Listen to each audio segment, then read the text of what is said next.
Қазір біздің алдымызда қарындасымыз отыр. Бір компанияға барған, төлем қабілетін қалпына келтіру рәсіміне деп шартқа отырған. 400 мыңға келіскен, 100 мыңнан айына төлейсің деген. 420 мың депті.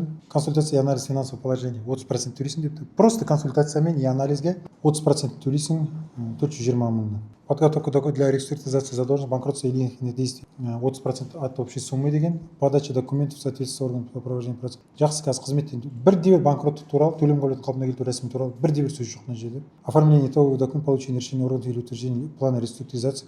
Реструктуризация деген кредитті қайта құрылымдау. Мына жерде только графикке шартқа отырғансың, мыналардың несіне қарайтын болса егер де. Не банкроттық туралы бірде-бір мәселе жоқ, восстановление платежеспособности бірде-бір нәрсе жоқ, қызмет түрі жоқ ондай. Қызмет түрінің барлығы мына жерден ашып қарасаң, қазір айтам қандай екен. Өтірік договор ғой үшін. Иә, мінекей. Олардың істейтіні қара. Ашып қарашы мінекей. Анализ финансового положения заказчика, выявление проблемных аспектов и составление стратегии. Ол қазір осы кезде сен бізбен консультация алып отырсың осы кезде. Сол кезде сен жағдайыңды қарап отырмыз. Сосын проблемный аспектілерді қараймыз и стратегия. Қалай шешеміз соны қараймыз. Сол үшін составление заявления, обращение договоров, жалоб и обращение договоров, жалоб, иных юридических значимых. Бірде-бір сөз жоқ. Подготовка документ деген жалпы. Нақты не істеу керек екен. Подача документов в соответствующие органы взаимодействия с кредиторами. Ол не әңгіме ол. Тағы да түсініксіз. Сен төлем қабілетін қалпына келтіруге рәсіміне арыз тапсырамын, сотқа тапсырып беремін деп айтып еді олар. Жаңа айтқандай ғой, барлық кредитті бір жерге жинап. Бір банкте төлейсің деді да. Бір сөз жоқ мына жерде.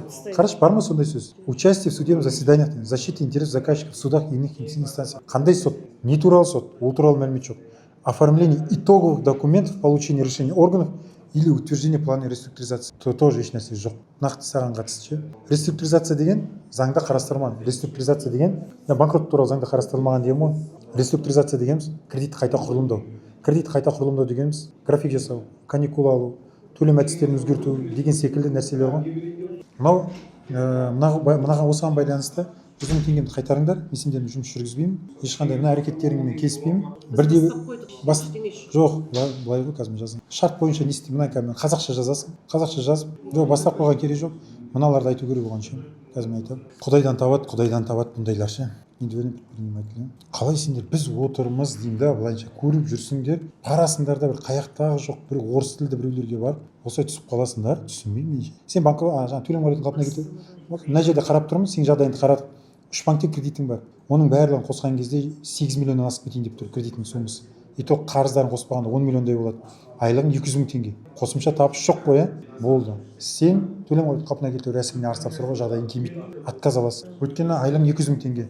Даже 150 мыңнан есептегенде, 50 мың теңге өмір сүруіңе қалдырғанның өзінде итог өйтіп шығармайды. Ол кезде 9 миллион болады. Ал сенде қарыздың мөлшері 9 миллионнан көп. 9 миллионнан көп. Оны жаппайды. Еще үстінде ана қазір сыйақы мөлшері өсіп тұр ғой енді ол. Сонымен меніңше 10-15 миллиондай болып, 15 миллион деп қатты айтыппын ғой. 10 миллионнан асып тұр қазір. Қазірдің өзінде, қазір айтамын, бар ғой жолы. Алған кредиттің өзі 8 миллион 200 мың болып тұр. Алған кредиттің өзі 8 миллион 200, 9 миллион болып тұр екен. 800 мың теңгең бар екен ғой тағы да. Неме, соны 3 миллион болып тұр дедім Евразияға. Ровно 9 миллион. Қазір азайған суммасымен көру керек оны. Мен, в общем, даже 100 мың теңге қылғанның өзінде 6 миллион ғана жаба аласың 60 айда. Одан артық жаба алмайсың. Төлем қабілетін қалпына келтіру рәсіміне сенің жағдайың реально сәйкес келмейді. Ал мынау жаңа индивидуальный предпринимательдер, Никита дей ма, олар дұрыс саған кеңес беріп отырған жоқ, жылы шартқа отырған.